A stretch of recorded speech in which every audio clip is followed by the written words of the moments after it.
गुरु ब्रह्मा गुरु विष्णु गुरुदेव महेश्वरा गुरु साक्षात परम ब्रह्म तस्मै श्री गुरुवे नमः। श्री गुरु चरण कमलेभ्यो नमः। तृतीय अध्याय सेनापतियों सहित महिषासुर का वध। ज्ञान। जगदम्बा के श्री अंगों की क्रांति उदय काल के शास्त्रों सूर्य के समान है। वे लाल रंग की रेशमी साड़ी पहने हुए, उनके गले में गुंडमाला शोभा पा रही है।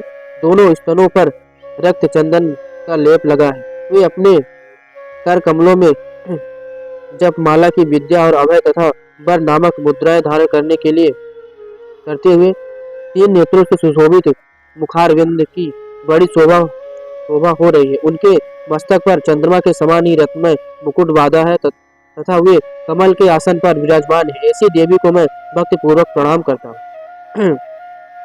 ऋषि कहते हैं, दैत्यों की सेना को इस प्रकार तहस नहस होते देख महादैत्य सेनापति चिक्षु क्रोध में आग भरकर अंबिका देवी से युद्ध करने के लिए आगे बढ़ा। वह असुर रणभूमि में देवी के ऊपर इस प्रकार बाणों की वर्षा करने लगा जैसे बादल मेरुगिरी के शिखर पर पानी की धार बरसा रहे हो। तब देवी ने अपने बाणों से उसके बाण समूह को अनायास ही काटकर उसके घोड़ों और सारथियों को भी मार डाला। साथ ही उसके धनुष तथा अत्यंत ऊंची ध्वजा को भी तत्काल काट गिराया। धनुष कट जाने पर उसके अंगों को अपने बाणों से बीध डाला। धनुष रथ घोड़े और रथ सारथी के नष्ट हो जाने पर वह असुर ढाल और तलवार लेकर देवी की ओर दौड़ा।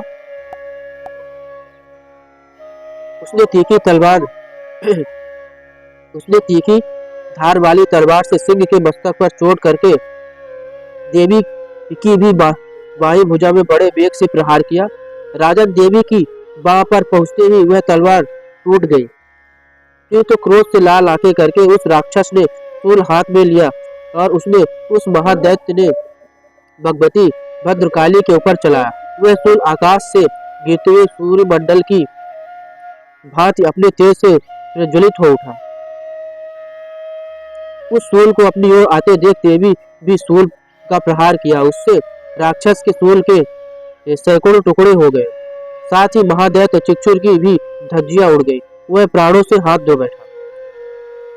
महिषासुर के सेनापति उस महापराक्रमी चिक्षुर के मारे जाने पर देवताओं को पीड़ा देने वाला चामर हाथी पर चढ़कर आया।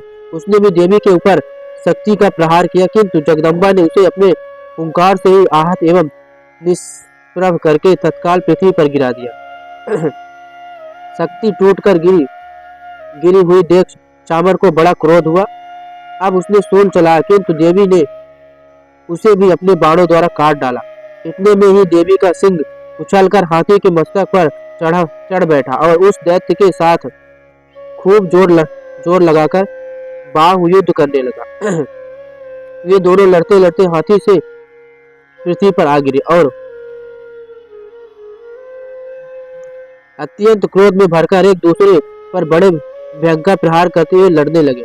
तदंतर सिंह बड़े वेग से आकाश की ओर उछला और उधर से गिरते समय उसने पंजों की मार से चामर का सिर धड़ से अलग कर दिया।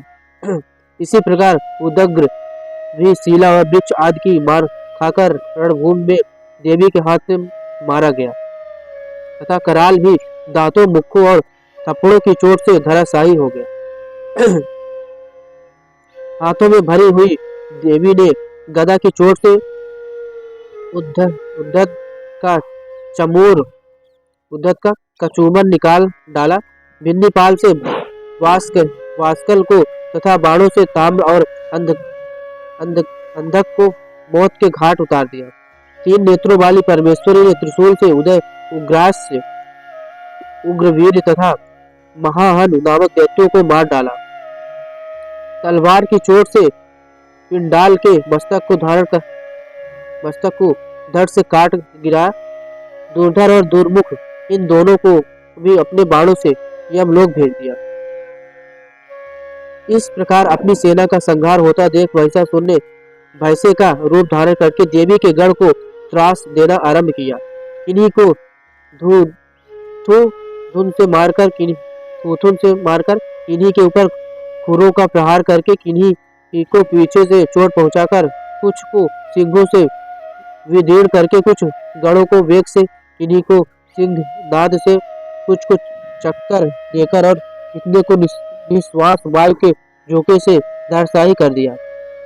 इस प्रकार गढ़ों की सेना को गिराकर वह असुर महादेवी के सिंह को मारने के लिए झपटा। इससे जगदम्बा को बड़ा क्रोध हुआ। इधर महापराक्रमी महिषासुर भी क्रोध में भरकर धरती को खुरों से खोदने लगा तथा अपने सिंगों से ऊंचे ऊंचे पर्वतों को उठाकर फेंकने लगा।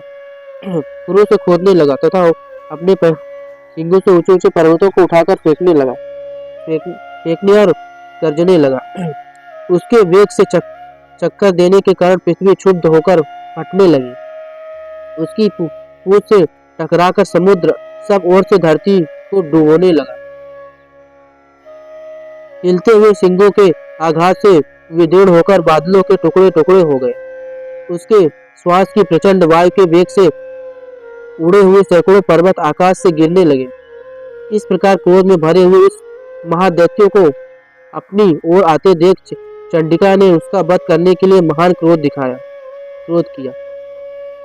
उन्होंने पास फेंककर उस महान असुर को बांध लिया। उस महासंग्राम में बच जाने पर उसने भैंस का रूप त्याग दिया और तत्काल सिंह के रूप में वह प्रकट हो गया।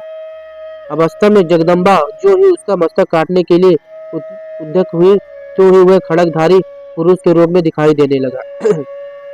तब देवी ने तुरंत ही बाणों की वर्षा करके ढाल और तलवार के साथ उस पुरुष को भी बांध डाला। उतने में वह महान गजराज के रूप में परिणित हो गया तथा अपनी सूंड से देवी के विशाल सिंह को खींचने और गर्जने लगा। खींचते समय देवी ने तलवार से उसकी सूंड काट डाली। तब उस महादैत्य ने पुनः भैंसे का शरीर धारण कर लिया और पहले की भांति चराचर प्राणियों सहित तीनों लोगों को व्याकुल करने लगा।